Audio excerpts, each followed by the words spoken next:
Make no mistake, these murders, whoever committed them, were brutal. In a blistering back and forth, prosecutors and defense attorneys not giving up an inch. We believe that it is imperative that we have an order to prevent the case being tried in a way that presents inflammatory evidence and appeals to emotions for the jury. In the defendant's filings, he doesn't specify what inflammatory evidence he's concerned about. The words just seem to be used loosely and freely here. Today, we saw defense attorneys and prosecutors in a bare-knuckle legal brawl. The judge today hearing arguments from both sides on what evidence should be presented to the jury when the trial begins this summer. There are over 13,000 photographs, hundreds of hours of videotape. In a case that has gripped the nation. This is really one of those parents' worst nightmare kind of cases. You have 4 sets of parents who sent their children off to the University of Idaho in a low-crime area, and those children never came home. Bryan Kohberger is accused of stabbing 4 college students to death. Kaylee Gonzalez, Madison Mogan, Xana Kernodle, and Ethan Chapin in a now demolished off-campus home. Kohberger's attorneys say he's innocent, reminding the court he still has allies. His family loves him and supports him, and that he is absolutely dependent on them, having been in isolation for almost 2.5 years. But the families of the victims are searching for justice. Christy and Steve Gonzalez are Kaylee's parents. In the end, we really want who's guilty of this to be held responsible.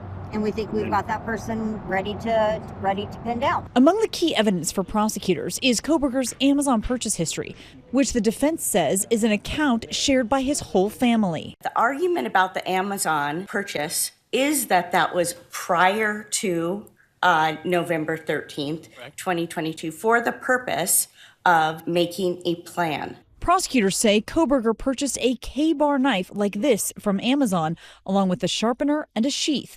The murder weapon was never found, but a sheath containing Kohberger's DNA was found at the murder scene, according to prosecutors. Remember, the prosecution does not have the murder weapon, so they need to build a circumstantial case. The defense is pushing back and saying that everyone had access to this Amazon account and that anyone within that home could have purchased that knife. Also on the table, text messages from the surviving roommates, witness descriptions, and testimony about DNA. In the 2.5 years since the story broke, information has slowly dripped out, giving more clues and insights as to what may have happened to those 4 students in the early morning hours of November 13th, 2022. 911 location of your emergency. Something is happening.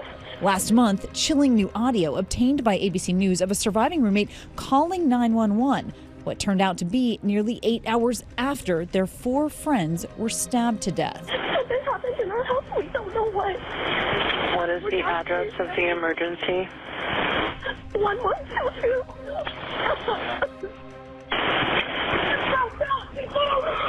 One of 2 surviving roommates is on the line, standing in the driveway, terrified and sobbing as she passes the phone to a neighbor who just arrived. One of the roommates is passed out, and she was drunk last night, and she's not waking up. Okay. Oh, and they saw some man in their house last night. The roommate is then heard again, pleading with the dispatcher. Can I just tell you what happened pretty much? What is going on currently? Is someone passed out right now? I don't really know, but pretty much at 4 a.m. Okay, I need to know what's going on right now if someone is passed out. Can you find that out? Yeah, I'll come. Come on, we gotta go check. But we have to. You can hear the young woman coaxing her roommate to go back into that house, and they make their way inside.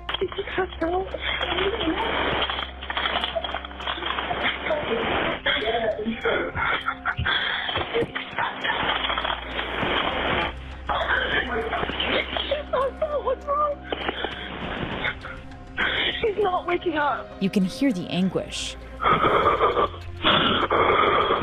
The judge signaling he'll likely allow much of it to be played at trial. Do you think that the surviving roommates were under the stress of the immediate events? We know that it is a harrowing type of call. The defense has also raised issues about the credibility of the surviving roommates. Why was there such a delay in them phoning 911.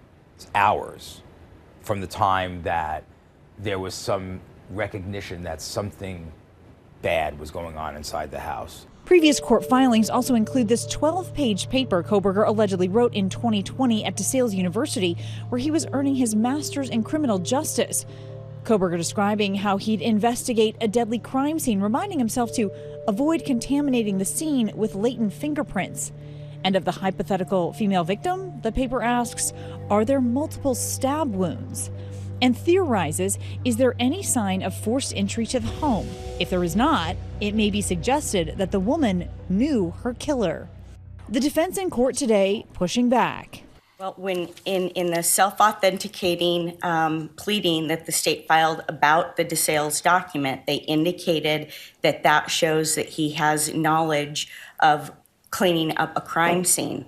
So our position is that we don't want to make sure that there's not some sort of in-run. For prosecutors, they're hoping to be able to present this information to infer some sort of knowledge on Bryan Kohberger that he could commit a crime without leaving trace DNA or any forms of fingerprint behind. But for the defense, they're making the point that this is homework, that simply studying a concept doesn't mean that the lack of evidence at the scene points to Bryan Kohberger being the suspect or the murderer in this case.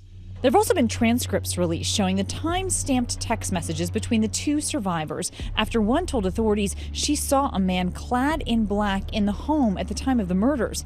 The filing reveals she tried unsuccessfully to reach the victims, but then made contact with the other surviving roommate on the first floor. Between 4:22 and 4:24 a.m., the surviving roommates text each other, "I'm freaking out right now." No, it's like a ski mask almost. The survivor on the first floor texting back, "Run, down here." It's unclear what happened next, but about 6 hours later, one of the survivors tries but can't reach the victim's phone by text. Texting Kaylee, "Please answer." Texting Madison, "Are you up?" And just before noon, more than 7 hours after the murders, that 911 call is made. The prosecution wanting to show the jury select exchanges during the time of the murders, but defense attorneys argue that's not the whole picture and say the entirety of the surviving roommate's cell phone data should be entered into evidence, showing she was on social media as early as 7:30 a.m. Mr. Kohberger sits here today. He's innocent. Kohberger's family wasn't at the proceeding today, but are expected to be there for the trial this summer. His family being there, yeah, that's a hard pill to swallow. Yeah, there's two ways of looking at a victim. And if their son's accused of this and we find him guilty, then to me they're not victims at that point. So they can't be treated the same as somebody who lost their child. Yeah. You just can't.